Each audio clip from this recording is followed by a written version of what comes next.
May mga punto sa ating buhay na tayo ay nagninilay-nilay o nagmumuni-muni mula sa ating mga karanasan at hindi maitatanggi na may halong itong emosyon kapag ito'y ating iniisip. Sa larangan ng akademiko, isa sa personal na uri ng sulatin na maiugnay rito ay ang reflektibong sanaysay, kung saan layunin itong malinang ang kritikal na pag-iisip at pagtataya sa sarili ng mga mag-aaral sa pamamagitan ng pagkatuto sa kani-kanilang mga karanasan. At ngayon ay aalamin natin kung ano ang reflektibong sanaysay, saan nga ba ito nakaangkla, ano ang gamit nito, at paano kaya ito isusulat.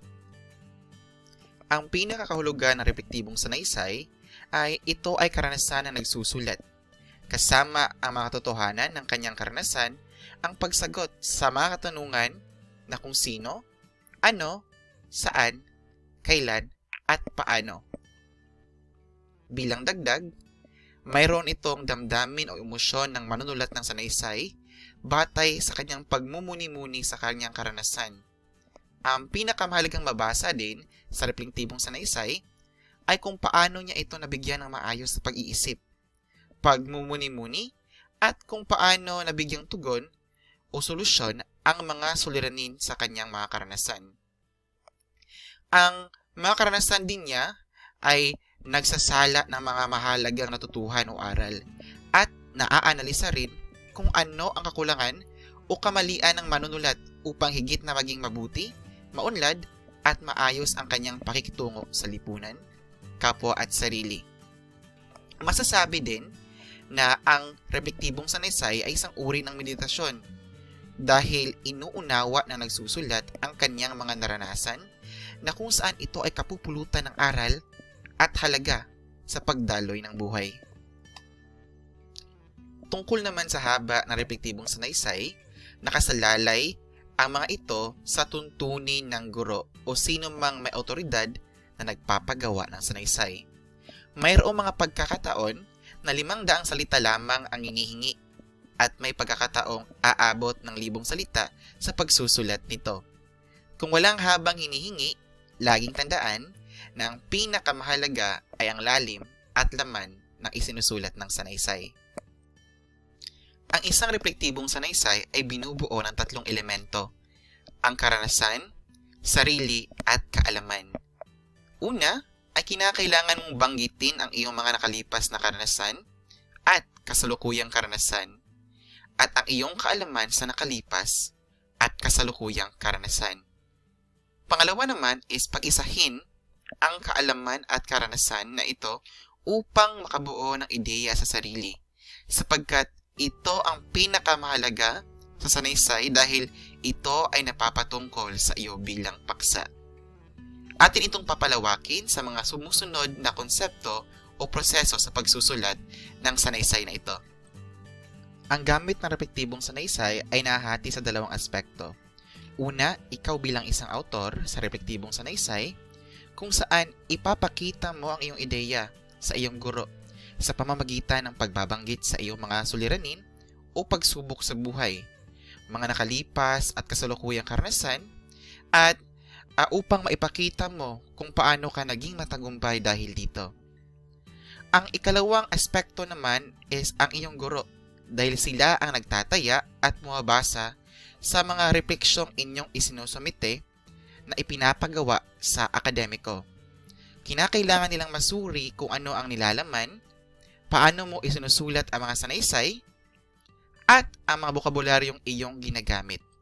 Patunay ito na ikaw na manunulat ay dapat maging objektibo at magkaroon ng kawastuan sa pagsulat sa pamamagitan ng pagbibigay konsiderasyon kung sino ang magbabasa rito.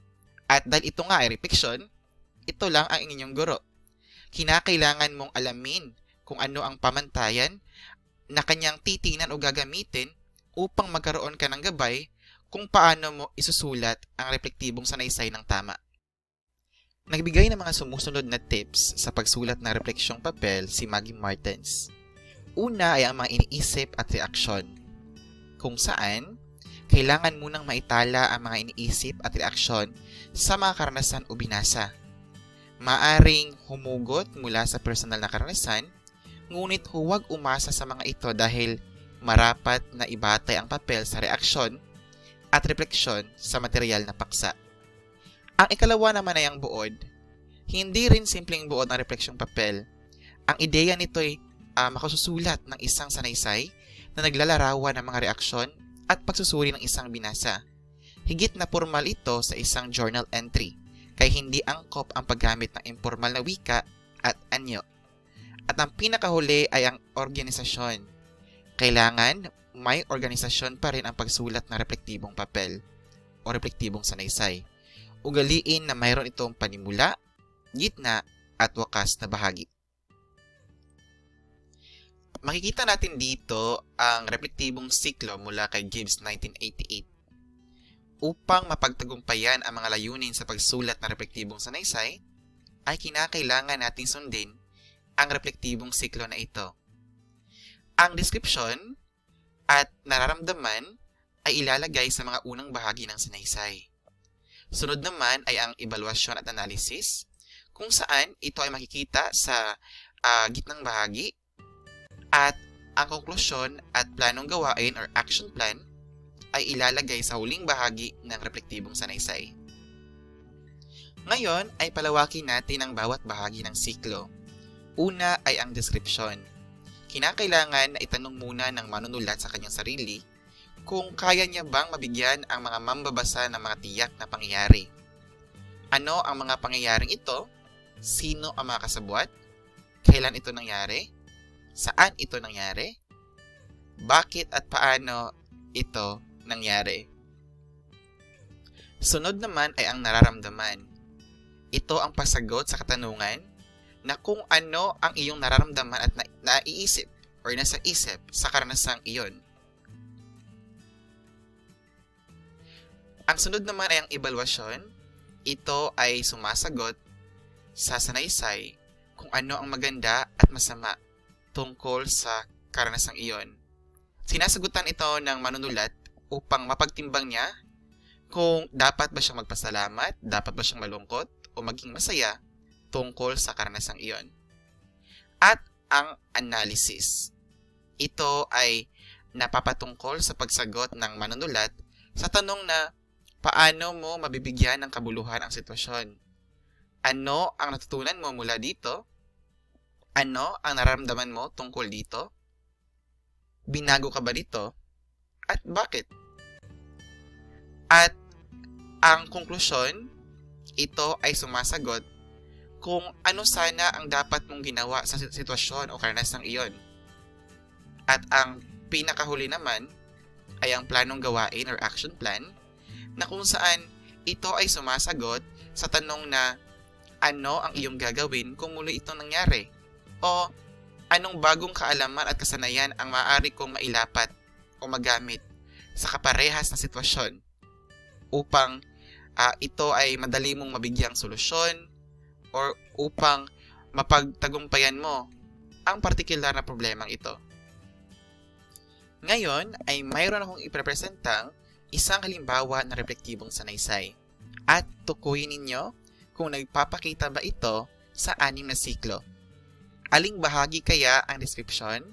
Aling bahagi ang nararamdaman ng manunulat? Ang evaluasyon, analysis, konklusyon, at planong gawain or action plan. I-pause nyo muna ang video at basahin nyo ang kabuuang sanaysay. Pagkatapos, ay ako ang magsisiwalat at magsusuri kung saan o napapalooban nga ba ito ng 6 na siklo. Okay, i-pause muna. Okay, tapos nyo na bang suriin?